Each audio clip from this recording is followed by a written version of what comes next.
Familie staat stil bij versterren Marianne Vaatstra, 20 jaar lang. Bij de mensen in deze regio zit de zaak Vaatstra nog heel tijd in de holen. Een Grenzer borkerij volslijn afbaand, maar dat wie krijgt de bedoeling. Goeien en welkom bij Kijk op Friesland. In mei 1999, het is precies 20 jaar lang dat Marianne Vaatstra van de Westereen om het leven bracht waard in een gruide bij Vinkleerster. 13 jaar later waard de dier erop pakt en veroordelen. De zaak had een diep bewonerslijn in Noord-Friesland. De familie had het een in memoriam van Marianne in de krant geplaatst. Op 1 mei 1999 werd de 16-jarige Marianne Deervoen verkracht en op een grauwelige wijze om het leven bracht.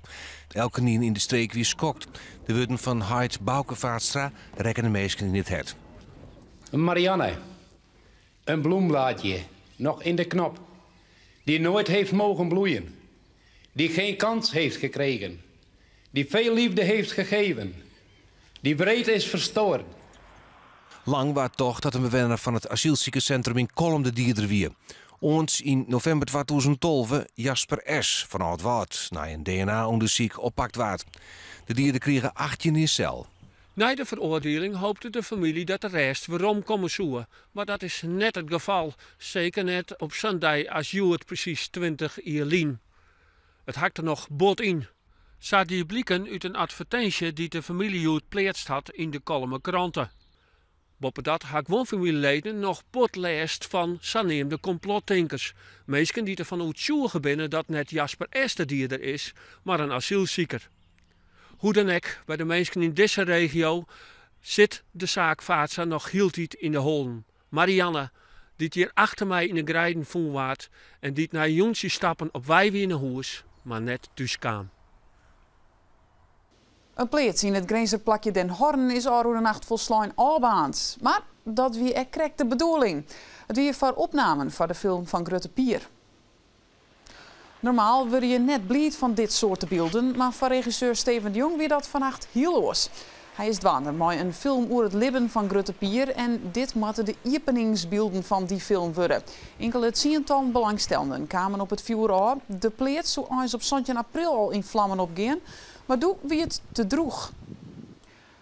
Studenten met het winkelen in Ljouwert het weer onttrekkelijker maatje. Zij krijgen als eerste de taak om winkelcentrum Ceylan weer broege te litten. En om dat voor te krijgen nemen ze na december haar intrek in het winkelcentrum en openen ze winkels. De eerste etage die nog leeg zit, wordt het nieuwe leerplak voor de studenten. Wij doen in ieder geval de praktijk van handel- en economieopleidingen, met name retail. En de praktijk van uiterlijke verzorging, dat ben kapsters, schoonheidsspecialisten. En ik de praktijk van marketing en communicatie zullen wij opbrengen hier in het winkelcentrum.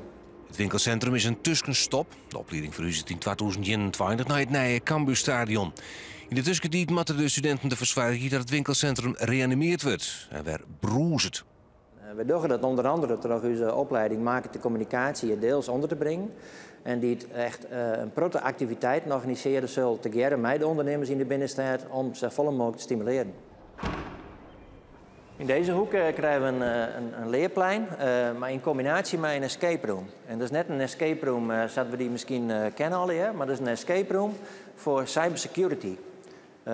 Via een modulair systeem kan je leren via een escape room methode om als je een telefoon kwijt bent, was dan de waarmast al je aan handelingen om te voorkomen dat de orenmeester met de gegevens aan de haal gaan.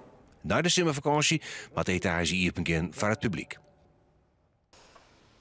Het is koud voor de tijd van het jaar, maar hoe koud wordt het de komende dagen? Dat weet Piet Paulusma.